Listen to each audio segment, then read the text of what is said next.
आइए बेटा, आज हम आपको कक्षा 10 का साइंस पढ़ाते हैं। कक्षा 10 के साइंस का जो पहला अध्याय है उसका नाम है रासायनिक अभिक्रिया एवं रासायनिक समीकरण। के साइंस का पहले अध्याय का क्या नाम है बेटा? रासायनिक अभिक्रिया एवं रासायनिक समीकरण।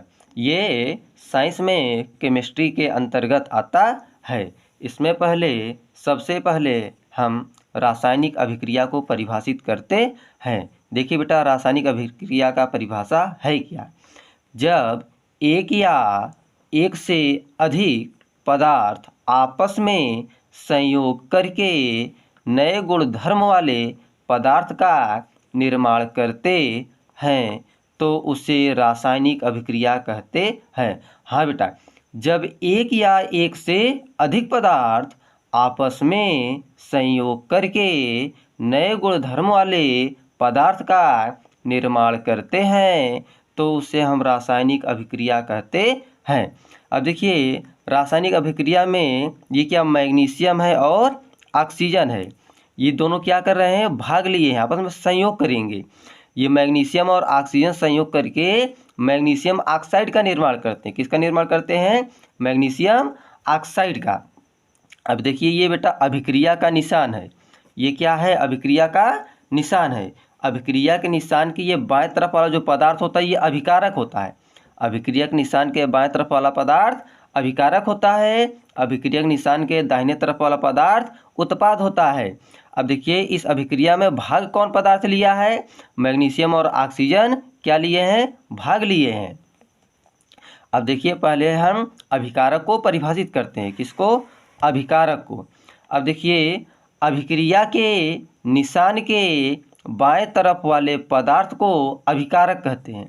अभिक्रिया के निशान के बाएं तरफ वाले पदार्थ को अभिकारक कहते हैं। अब दूसरा परिभाषा जो अभिकारक का होता है, देखिए, जिस पदार्थ के द्वारा नए उत्पाद का निर्माण होता है उसे हम अभिकारक कहते हैं। जिस पदार्थ के द्वारा नए उत्पाद का निर्माण होता है उसे हम अभिकारक कहते हैं। अभिकारक की एक परिभाषा और होता है, अभिक्रिया में जो पदार्थ भाग लेता है उसे हम अभिकारक कहते हैं। अभिक्रिया में जो पदार्थ भाग लेता है उसे हम अभिकारक कहते हैं। अब देखिए, इस अभिक्रिया में मैग्नीशियम और ऑक्सीजन भाग लिए हैं, इसलिए हम इसे अभिकारक कहते हैं। अभिक्रिया के निशान के ये बाएं तरफ भी है मैग्नीशियम और ऑक्सीजन, इसी कारण इसे हम अभिकारक कहते हैं। अभिक्रिया के निशान के दाहिने तरफ वाला जो पदार्थ होता है ये उत्पाद कहलाता है। अब देखिए, उत्पाद का परिभाषा, अभिक्रिया के निशान के दाएं तरफ वाले पदार्थ को उत्पाद कहते हैं। अभिक्रिया के निशान के दाएं तरफ वाले पदार्थ को उत्पाद कहते हैं। या दूसरा परिभाषा और होता है उत्पाद का, अभिक्रिया में प्राप्त नए गुणधर्म वाले पदार्थ को उत्पाद कहते हैं। अभिक्रिया में प्राप्त नए गुणधर्म वाले पदार्थ को उत्पाद कहते हैं। अब देखिए बेटा, जैसे C+O2 ये दोनों मिल करके कार्बन डाइऑक्साइड तो CO2 का निर्माण कर लिए। अब देखिए, ये नया पदार्थ प्राप्त हुआ है, नए गुणधर्म वाला पदार्थ प्राप्त हुआ है, इसी कारण इसे हम उत्पाद कहते हैं। अब देखिए बेटा, जो अगला टॉपिक है उसका नाम है रासायनिक समीकरण। अगले टॉपिक का क्या नाम है? रासायनिक समीकरण।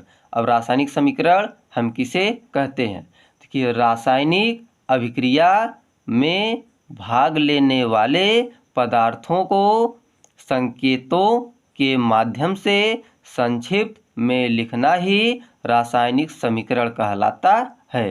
क्या कहलाता है बेटा? रासायनिक अभिक्रिया में भाग लेने वाले पदार्थों को, जो रासायनिक अभिक्रिया में पदार्थ भाग लेता है उसको हम संकेतों के माध्यम से संक्षिप्त में लिखते हैं, इसी कारण उसे हम रासायनिक समीकरण कहते हैं। रासायनिक समीकरण की परिभाषा क्या है?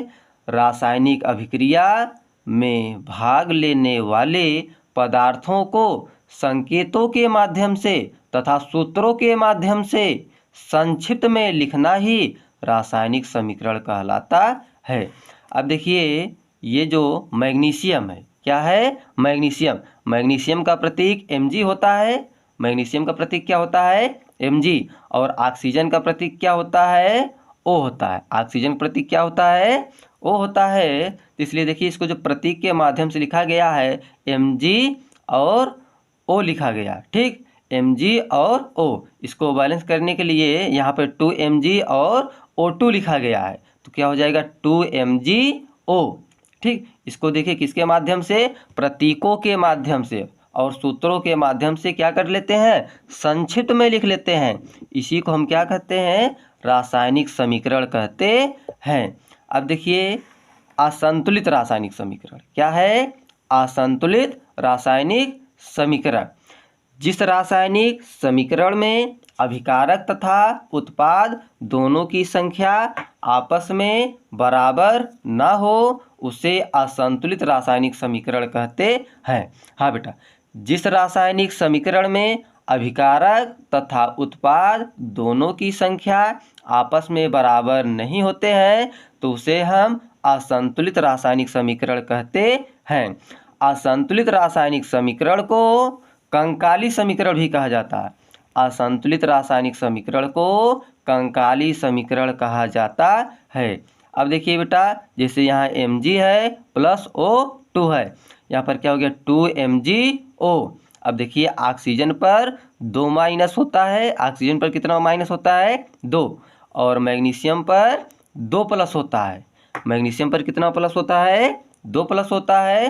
तो यौगिक का निर्माण कब होता है? जब 2 plus 2 minus 3 plus 3 minus 1 plus 1 minus मिलते हैं, तब जाकर के यौगिक का निर्माण होता है, सूत्र का निर्माण होता है।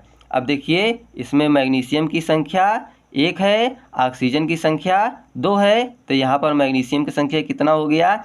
2 और ऑक्सीजन की भी संख्या 2। इसमें जो है अभिकारक में जो है मैग्नीशियम है, इसमें एक संख्या क्या है? मैग्नीशियम की कम है, यहाँ पर एक संख्या मैग्नीशियम की क्या है? ज़्यादा है। इसी कारण इसे हम असंतुलित रासायनिक समीकरण कहते हैं।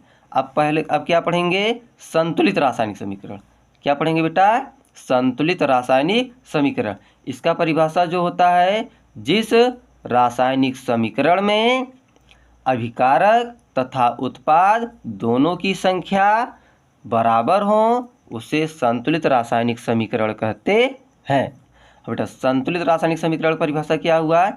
जिस रासायनिक समीकरण में अभिकारक तथा उत्पाद दोनों की संख्या आपस में बराबर हो तो उसे हम संतुलित रासायनिक समीकरण कहते हैं। अब देखिए क्या होगी यहाँ पर 2Mg प्लस O2, अभिक्रिया का निशान 2MgO। यहाँ पर मैग्नीशियम 2, ऑक्सीजन भी 2। यहाँ पर देखिए मैग्नीशियम भी 2 और ऑक्सीजन भी कितना है? 2 है। इसलिए इसे हम संतुलित रासायनिक समीकरण कहते हैं।